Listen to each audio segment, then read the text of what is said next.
मैं चैत्रा मीना, सहायक आचार्य, राजकीय महाविद्यालय Karauli, BSc third, paper third, developmental biology. Topic methods of gastrulation. हमने पिछले व्याख्यान में गैस्ट्रुलेशन के मुख्य लक्षणों के बारे में जो है वो जानकारी करी थी, और उसमें विशेष बात हमने कही थी कि गैस्ट्रुलेशन की मुख्य जो विशेषता है, स्पेशल कैरेक्टरिस्टिक है, वो है 3 जनन लेयर का फॉर्मेशन होना। 3 जनन लेयर स्तरों का निर्माण हो जाना मीन्स गैस्ट्रुलेशन है, और साथ के साथ में आर्केंट्रॉन गुहा का निर्माण होना।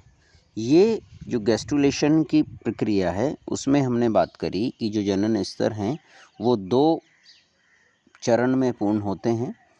एक बार एक्टोडर्म या एंडोडर्म का निर्माण होता है, और साथ में दूसरे राउंड में मीजोडर्म या एंडोडर्म, मीजोडर्म या एक्टोडर्म का निर्माण होता है।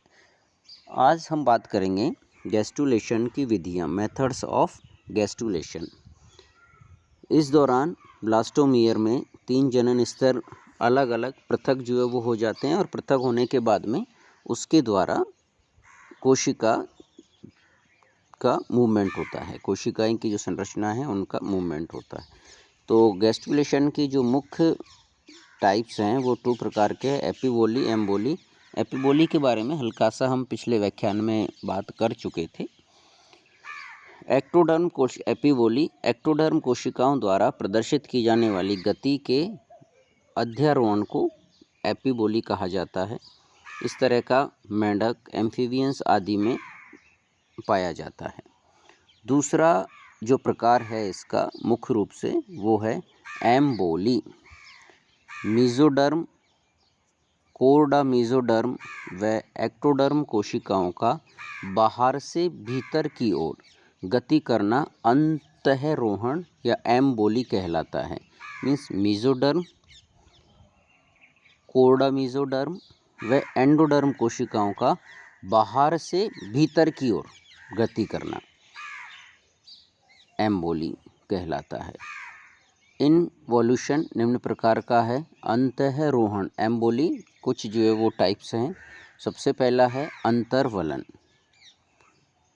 इनवेजिनेशन कोरक की सतह से कोशिकाओं का भीतर धंसना या भीतर धकेला जाना अंतर्वलन कहलाता है।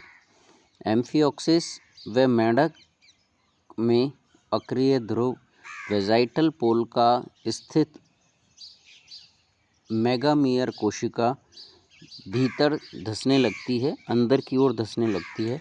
इस क्रिया को इनवेजिनेशन या अंतर्वलन कहते हैं।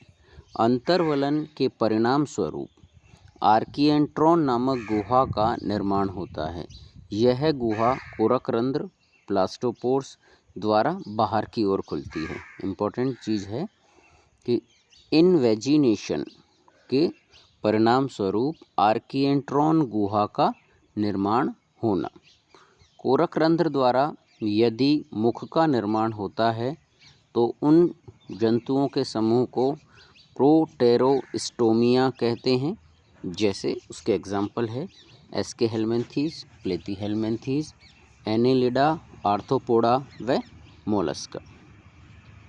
कोरकरंध्र ब्लास्टोपोर द्वारा यदि एनस का निर्माण होता है, गुदा का निर्माण होता है, तो उन जंतुओं के समूह को ड्यूटेरोस्टोमिया कहते हैं। जैसे इकाइनोडर्मेटा, हेमिकॉर्डेटा व कॉर्डेट्स जो जंतु हैं उनमें ब्लास्टोपोर के द्वारा एनस का या गुदा का निर्माण होता है। दूसरा जो है वो एम्बोली का प्रकार है इनवोल्यूशन। इनवोल्यूशन कोशिकाओं का बाहरी स्तर से भीतर की ओर टर्निंग, वर्तन होना या लुढ़कना, रोलिंग होना इनवोल्यूशन कहलाता है।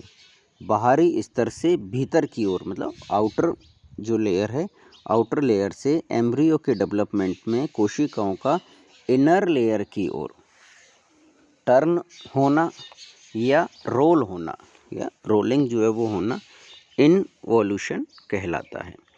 एम्फियोक्सिस व मेंढक में इनवोल्यूशन ब्लास्टोपोर के किनारों से होता है। मेंढक में कोर्डा मेसोडर्म का वर्तन द्वारा आर्किएंट्रॉन की छत का निर्माण करना इनवोल्यूशन कहलाता है। सरीसृप, पक्षी व अंडज स्तनधारियों में इनवोल्यूशन आदि रेखा में होता है। इनवोल्यूशन के दौरान निम्न दो क्रियाएं पाई जाती है, अभिसरण और अपसरण। अभिसरण मेंढक में मेसोडर्म व कोर्डा मेसोडर्म कोशिकाओं का विभिन्न क्षेत्र से गति करके पूरक रंध्र पर एकत्रित होना अभिसरण कहलाता है, कन्वर्जेंस कहलाता है। सरीसृप व पक्षियों में मेसोडर्म कोशिकाएं गति करके आदि रेखा के किनारों पर इकट्ठा होना अभिसरण कहलाता है। इस प्रकार के विभिन्न क्षेत्रों में स्थित कोशिकाओं का गति करके सकड़े क्षेत्र में एकत्रित होना अभिसरण कहलाता है। अपसरण डिसवर्जिएंसेस कोरक रंध्र या आदि रेखा से भीतर प्रवेश कर लुढ़कना, भीतर की ओर प्रवेश करना या लुढ़कना इनवोल्यूशन कहलाता है। भीतर स्थानांतरित होने के बाद उन कोशिकाओं का सकड़े क्षेत्र से चौड़े क्षेत्र की ओर जाना अपसरण कहलाता है। दो डायग्राम जो है वो हमें दिख रहे हैं। अभिसरण कन्वर्जेंसेस, दूसरा है डाइवर्जेंसेस। कन्वर्जेंसेस हो गया बाहर से एरो जो है वो दिखाई दे रहा है, बाहर से कोशिकाओं का अंदर की ओर जो है वो आना है। डिसवर्जेंसेस में हमें जो है वो एरो बाहर की ओर जाते हुए दिखाई दे रहे हैं, तो बाहर की ओर कोशिकाओं का मूवमेंट। अंतःक्रमण तीसरा प्रकार है, अंतःक्रमण या बहु अंतर्वलन। कोशिकाओं का अनेक स्थानों पर भीतर की ओर धंसना अंतःक्रमण या बहु अंतर्वलन कहलाता है। एक साथ बहुत सारी कोशिकाएं अंदर की ओर जो है वो मूवमेंट करती है और अंदर की ओर मूवमेंट होने के बाद में कोशिकाएं अपने अपने स्थानों पर जाके स्थित हो जाती है, उसको बहु अंतर्वलन कहते हैं। उदाहरण के लिए सरीसृप है, पक्षी है और स्तनधारी एनिमल्स। चौथा इसका प्रकार है विस्तरण डिलामिनेशन, एक कोशिका स्तर का विपाटन स्प्लिटिंग द्वारा दूसरे कोशिका स्तर से पृथक हो जाना डिलामिनेशन कहलाता है। इस विधि द्वारा सरीसृप व पक्षियों में हाइपोब्लास्ट का निर्माण होता है। मीन्स डिलामिनेशन हो गया, एक कोशिका में विपाटन से मतलब है कोशिका स्तर का दो भागों में फट जाना। गैस्ट्रुलेशन का महत्व, सिग्निफिकेंस ऑफ गैस्ट्रुलेशन। इस विधि द्वारा तीनों प्राथमिक जनन स्तरों का निर्माण होता है। ये हमने बात करी थी कि गैस्ट्रुलेशन की ये सबसे इम्पोर्टेंट व महत्वपूर्ण करैक्टर है। प्राथमिक जनन स्तर इस विधि द्वारा निर्धारित स्थानों को ग्रहण कर लेते हैं।